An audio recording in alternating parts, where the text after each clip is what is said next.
What happens when one emotion becomes louder than everything else? Here is what Doey from Poppy Playtime can teach us about anger.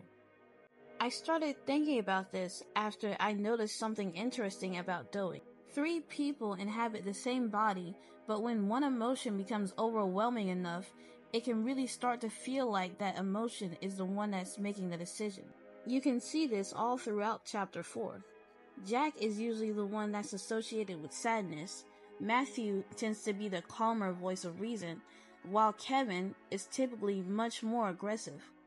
And whenever Kevin becomes extremely angry, he is the one who's in control of Doey.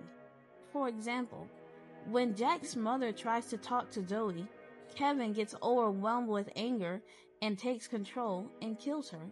Naturally, it's much more to it than simply saying that Kevin was angry. His reaction largely came from the trauma that he experienced in Playtime Cove and from everything surrounding Miss Gracie. His anger came from somewhere, but unfortunately it was taken out on a completely innocent person. And now another innocent person, Jack, has to live with the consequences of what Kevin did. That is what made me think about anger in real life. Understanding why we're angry doesn't mean that we get to ignore the harm we caused while we were angry. Most of us aren't going to kill somebody because we're mad, but anger can take control in much smaller ways. Maybe a customer annoys you at work, and so you hold on to that irritation. Then, when you get home, all someone does is ask you what you want for dinner, and then suddenly you snap at them. They weren't the person that made you angry. They just happened to be standing in front of you while you were still upset, and somehow they're the ones receiving the anger. I had to actually think about this myself because when I'm irritated, I have a hard time pretending that I'm not. And sometimes hiding it makes me even more irritated because I start thinking, why am I being nice to this person when I'm angry, even though they weren't the person that caused my anger? But I had to face the truth. Sometimes when I'm irritated, I don't just experience the irritation, I actively sit in it. I'll replay what happened over and over in my head until I'm so irritated that my head actually starts hurting. And sometimes I'll even catch myself deliberately avoiding things that would make me feel better. I won't laugh at something funny. I won't let myself enjoy whatever I'm watching.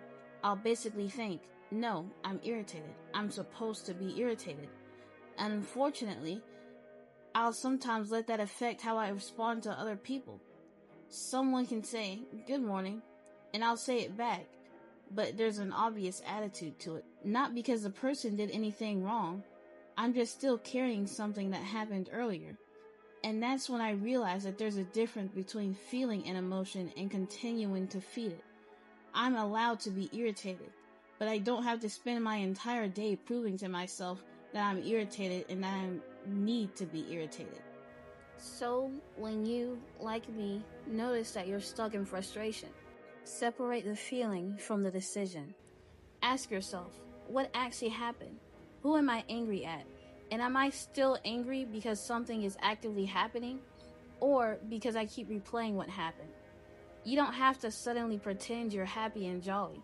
You can simply say, hey, I'm not really in the mood right now. It's not personal. Can we talk later? Because that's much better than them assuming that they did something to you personally. You can have a bad mood without making it someone else's problem. You don't have to force yourself to stop being angry. You don't even have to force yourself to be happy. But you do have to recognize when your anger has stopped being a reaction to what happened and has actually started controlling what you do next. And that is what makes Kevin so interesting to me. He can be seen as a literal manifestation of what unchecked anger looks like. Whenever Kevin is angry, regardless of what the other two, Matthew or Jack, wants, Kevin acts, and they can't do anything about it. Let's go back to Kevin killing Jack's mother. Think about the consequences Jack now has to face. He was already perpetually sad, and now he has to live in the same body with the same hands that killed his mother, alongside the person who killed her.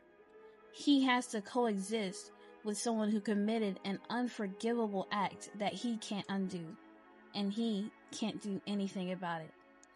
That's a part of anger we sometimes forget.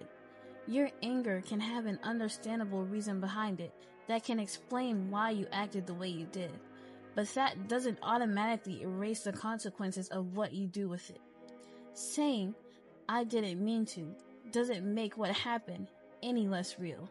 Your feelings can explain your actions, but they don't get to decide them for you.